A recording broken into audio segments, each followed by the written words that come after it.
para sa akin. Pero, kamusta yung pagbabalik ko sa singling? Ayun, naalala ko yung mental health ko. Binalik talaga na. Bumalik na naman. Hindi, syempre, it's an honor, di ba? Kasi, one of the highlights of my singing career. Not a lot of people. Ngayon, mas dumadami na, but in the past few years, not a lot of people know that I sing. Nakikita ko madalas sa comment section, ay kumakanta pala siya. So, this is my roots eh. So, it's a reminder of the time when my roots were celebrated. And this is also the first time sa Singaling na nakaabot ako sa grand finals. So, it's a great honor. It's a core memory. So, it's good. Sino ka ba siya nun, sir? Si Patrick Kiris ang nagsasabi. Sila Aljur. Parang pandemic. Parang medyo patapos na yung pandemic. Yeah. How was your experience po so far? Yung core memory mo. Doon? Doon. Memorable experience. Paulit-ulit ko na sinasabi pero sasabihin ko ulit. Paborito ko na pinayagan akong mag-perform na nakapaa. Because I'm comfortable singing barefoot. Bakit po? Ha? Bakit po? Well, I feel more connected. Diba? Nung panahon naman ng caveman, wala sapatos. So, it's good to be, I feel grounded. Alam naman namin you're a singer talaga, pero ano yung thank you. naging challenge nyo sa pagsali dito sa Singaling? Was it different as in theater? Because theater, of course you've been known there. Definitely. Kasi sa theater, mas maraming rehearsal eh. Nagiging muscle memory siya. Tapos, you're just competing with yourself pag sa theater eh. Dito, you're competing with... Other Although, people. I try to just enjoy it and give the best performance that I can give. Because I think in any performance naman, I'm just competing with yung police sa likod, the critic.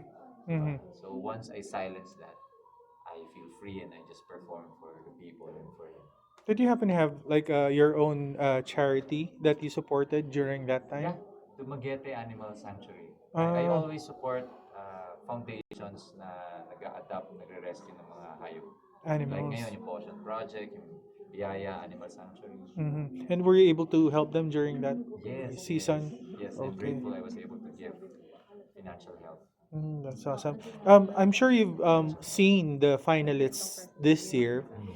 Could you tell us maybe who among those finalists would you prefer to win? Ito na, $1,000,000 question. Karamihan sa kanila mga kaibigan ko eh. Pero ako personally, siguro pinakamalalim na relationship. Nagkaroon ako ng pinakamalalim na relationship kay Johannes nung nagtrabaho kami for Direk Joey Reyes, Pantay Bahay, yung pelikula. Tapos right. doon ko nakita yung artistry niya eh. Na the way he sings also. That's why personally, yung bias ko is si Johannes. Johannes. I'm rooting for him. Alright. Kasi hindi po ba yung caring for animals? Yes, tapos nakakatuwa kasi parehas kami, I think, ni Johannes. Ah, Advocacy, siya din. Animal Foundation din. So, it makes sense. Siguro po why care for the animals? Kasi diba may iba na government also. Bakit kasi niya sa animals? I think what we have to remember is when we help them, they help us also. Diba? Maraming mga therapy dogs and cats, right? Tinutulungan yung mga bulag, and when you're grieving, lalapit sila naturally sa'yo. Diba? It's healing eh. Yung ganong energy exchange. What can you say about dun sa monkey na si Pat? Ano pa nakakatuwa kasi, Nandito po siya. na-save na siya. may pares man tayo unggoy. May ganun, same na same yung anak ko. Tapos naalala ko pa nung time na yun, kasi may time na sobrang okay, particular ako sa pera. So nag-react pa ako nung nagpunta sa sa IKEA yung family ko para bumili ng mga plato, may kasamang unggoy. Tapos ang reasoning nila, kasi niyakap-yakap na ni Pepito, tapos nilaway-laway na, nakakaya nang ibalik. So medyo, nagkikabit tayo, pero sige na nga. And then I noticed after that, laging gustong katabi ni Ito. Tawag niya si Aki, Monkey Aki. Then kato, nakita ko, yun din yung unggoy na hawak-hawak. Six staff. Diba? So every time nakikita ko yung unggoy na yun, naisip ko yun ako. Diba? Yun, wala lang. Pero anong message mo sa singing family na binigyan ka ng chance to have a singing career? Well, hindi lang naman yung singling yung nagbigay sa akin, pero isa ang singling sa mga unang nagbigay sa akin ng pagkakataon na maka-showcase ng talent ko na singing skills ko sa isang singing competition. celebration. So, I'm always grateful. Naalala ko, I had a great time with my fellow contestants. Doon ko yata unang naging kaklose si Patrick tsaka si Aljur. And then, nagkatrabaho kami sa isang teleserye after that. So, mas madali na yung rapport namin. Tapos si Chucky, si Boobsy, and then the band, may time na nakikisoundcheck ako, nagda-drums ako with the band. So, it felt like a playground. Kaya I'm always grateful. Forever grateful.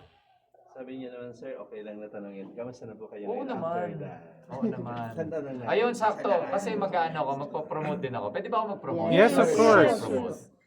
It's now a blessing for me kasi yung mental health journey ko, yung healing journey ko, led for me to go back some more to my singing roots. Yung matagal ko nang pinapangarap na makapagsulat ng sarili kong kanta at ma-release siya sa Spotify, nangyari na. And all of that leads to my first ever solo concert. Wow. Ito kayo sa Peta Theater, produced by Backstage Manila. And I'm creating my album also, kasabay noon, produced naman by Music Monks. So sana makapunta kayo April 21 sa Peta Theater. Sir, what's the first single that you released? Nasa Spotify na, post muna. Pause. So it's very much related to my healing journey also. Nakasaan ginawa niya? It's my love letter to everyone. All right. Thank you. Thank you so much. Thank you. Salamat po.